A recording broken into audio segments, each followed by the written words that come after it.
I was so scared I was shaking. Could I be sexy? Could I be sensual and alluring? I was sure, I was convinced. All I had to do was what I had been taught. The featured dancer had just finished her last dance, and my character was the janitor at the fictional Sugar Bowl Cabaret. I grabbed my broom and took center stage.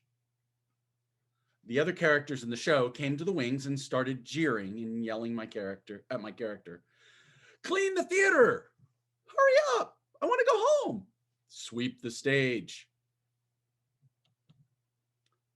Then there was silence in the house. And I looked over at my broom and said, I could be a dancer. My words were met with cheers and hooting and hollering and a ruckus explosion of applause. And then I heard the music start, which meant I had to begin my routine. I was an imposter. Literally, I was a new improvisational actor in Austin, Texas. I was 52 years old. I was an obese man who worked as a government project manager in real life. But when I saw the audition notice for this show, Hurly Burly, it was billed as an improvisational stage show about fictional women from the 20s set in a place like New York City who danced burlesque. And the show would explore their lives off the stage and show them on the stage dancing.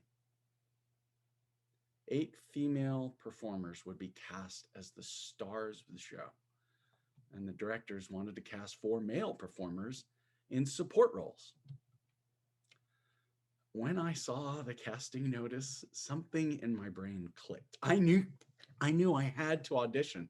It was as if I was drawn to it. A serpent hypnotized by some magical snake charmer's forbidden allure. In spite of my very limited stage experience, I was cast. I was struck mute when the directors called to tell me, if you know me, that's not a normal thing. I was nothing like the sexy, skinny, funny, young, brilliant performers with whom I had auditioned. The first rule of burlesque is to commit to your dance. There are so many different ways to use movement on stage to tantalize the audience. You have to pick a direction and then commit to it with all your heart. I started with a hip shake. I shook one, then the other at the audience. I moved to tempt and arouse them. I heard more applause and more cheering. I prayed at this moment my old hips would hold out. I threw the broom to the floor at the side of the stage and turned my gaze on the audience. As I did, I was filled with a kind of self-doubt that just ricocheted in my brain off every failed moment of my life. Then this shrill voice in my head said, "What were you thinking when you signed up for this show? Seriously, you know nothing about burlesque. You have never taken a dance class in your life, and you are not funny." That last line reverberated with a kind of absolute assurance through every cell in my body. I slowly reached for the bottom button on my vest, and I did my first shimmy, a little one that moved my chest as if to make hidden tassels swing around in circles, then a bigger shimmy. This was important because after the shakes and the shimmies, you got to keep dancing because the music's still playing. And you have to make movements to entice and engage your audience as you slowly reveal your skin, teasing them by peeling off layer after layer. First my shoes, then my socks, but slowly and one at a time while I gyrated and shimmied. More shakes with bigger shimmies followed. You have to slow everything down while you continue to sway and move.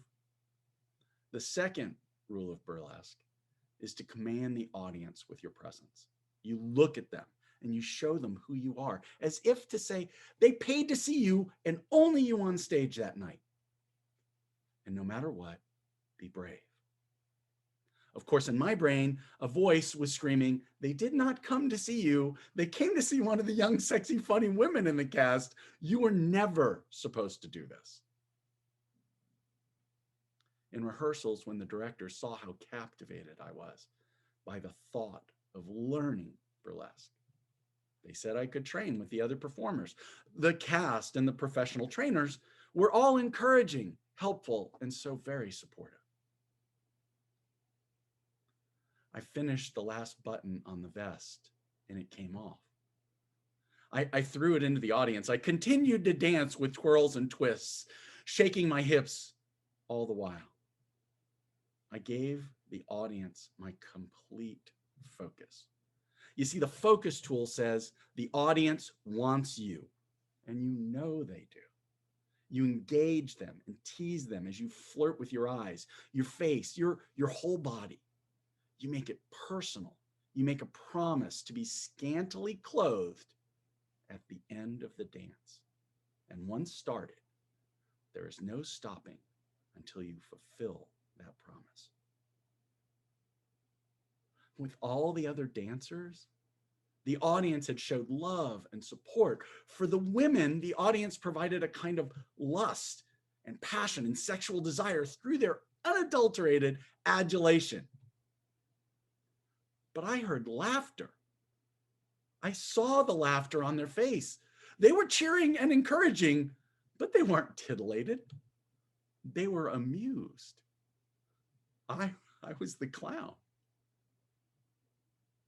The simplest, biggest, and best tool in burlesque is to pick one person in the audience to dance for them if you panic. I was lost in that laughter. My head was filled with a dull buzz. I was passing panic and quickly heading for terror. The stage lights limited me seeing anyone past the first row. I scanned for someone there who wouldn't be too upset if I danced for them. And as my eyes came across some friends who were newly married, I knew that was not going to work. I saw other friends in the front row, but I didn't know any of them well enough to sensually flirt with them in a public setting. And then I saw my friend Aaron. He was sitting with his wife. I didn't know her well, but I knew he was wise and kind and the complete opposite of uptight. All I had to do was be sexy for Aaron. I locked eyes with him. He smiled and gave me the slightest of nods. Everyone now was laughing except Aaron. He's a brilliant improviser and immediately played the role I had cast him in. Next, my slacks came off as I maintained my focus on Aaron. My long dress shirt covered my hips and groin. I started unbuttoning the shirt at the top, working my way down, still dancing. The audience was in a state of pure chaos as I paused to pick up my broom.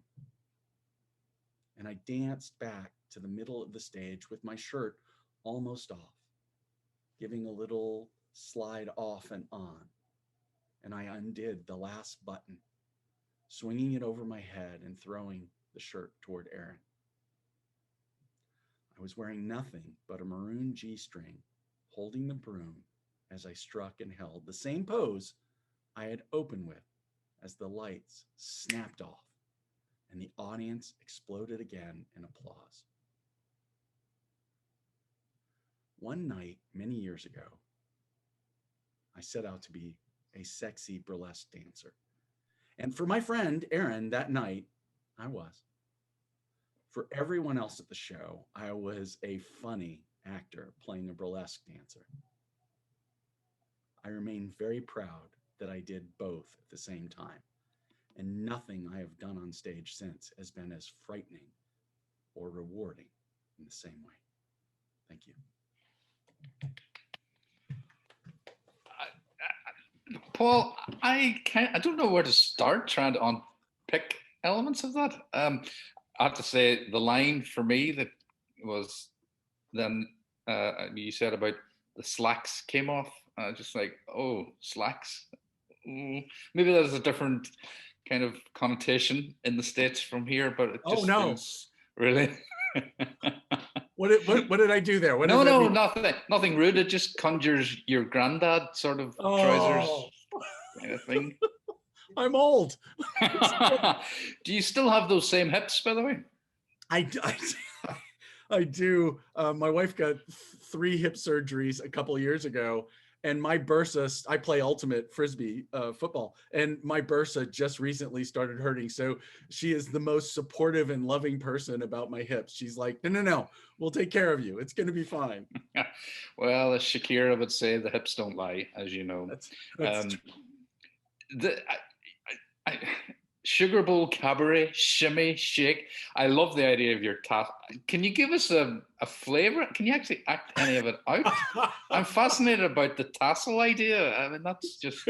So I don't know if the camera can catch it, but you move quick, and it's better when you're standing, but you move your shoulders so quickly, and then you can make them rotate in the direction you want. And I am well versed and well practiced because I was in that show for multiple years and traveled with the company as they did it, and went on to do drag shows and the whole 9 yards. So that was my first experience. It wasn't supposed to happen, and I was scared so much that when the lights went down, I couldn't come back out to take the bow until I was covered.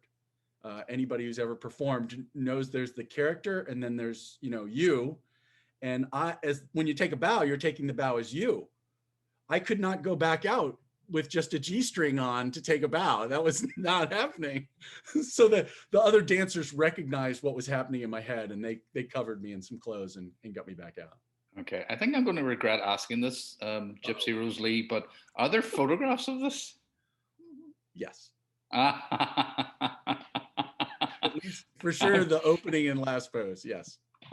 I've seen a few people's heads in their hands in the audience. Well, Paul, thank you so much. Brilliant story. Very brave of you fantastically brave of you to even have done it. So thank you so much. Thank you for letting me share it. Seriously, getting to write it has been a gift every time I come to your show. Thank you. Brilliant.